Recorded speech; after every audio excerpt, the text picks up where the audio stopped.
ஒரு சின்ன கதை சொல்லட்டுமா கைஸ்? ஆப்பிள் இன்ஜினியர்ஸ் எல்லாம் ஒண்ணா சேர்ந்து ஸ்டீவ் ஜாப்ஸ் கிட்ட போய் ஃபர்ஸ்ட் ஜெனரேஷன் ஐபேட குடுத்தாங்க. அத அவரு ஒத்து பார்த்துட்டு, இத மக்கள் எந்நேரமும் வச்சுக்கிட்டு சுத்தணும்னா, அத இன்னும் சின்னதாக்குங்கன்னு சொன்னாரு. அவரு இந்த வீல சுத்தி பார்த்தாரு. ஆனா, அவருக்கு இது ரொம்ப பெருசாவும், கனமாவும் தெரிஞ்சது. ஆனா, இன்ஜினியர்ஸ பொறுத்தவரைக்கும், இந்த ஐபாட் அவங்களுடைய மிகப்பெரிய சாதனைன்னு நெனச்சாங்க. ஏன்னா, அவங்கள பொறுத்தவரைக்கும் இது கஷ்டப்பட்டு உருவாக்குன காம்பாக்ட்டான பீஸ்ன்னு நெனச்சாங்க.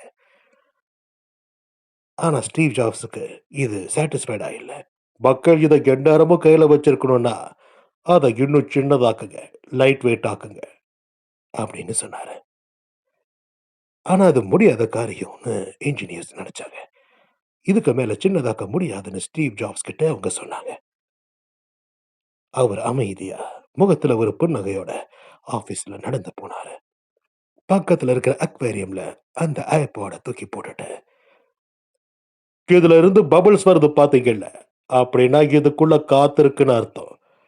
சொல்றது கேக்குதா? சின்னதாக்குங்க அப்படின்னு சொல்லிட்டு போயிட்டாரு.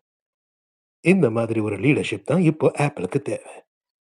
அவங்க கிட்ட இருந்து இன்னோவேஷன்ஸ் குறைஞ்சுக்கிட்டே வருது. இத பத்தி நீங்க என்ன நினைக்கிறீங்க? ஒத்துக்கிட்டா ஒரு லைக் பட்டன் அழுத்துங்க. ஒத்துக்கலைன்னா கமெண்ட் பண்ணுங்க. நீ ஒத்துக்கிட்டாலும் சரி, ஒத்துக்கலைனாலும் சரி, சப்ஸ்கிரைப் பண்ணுங்க. Peace out.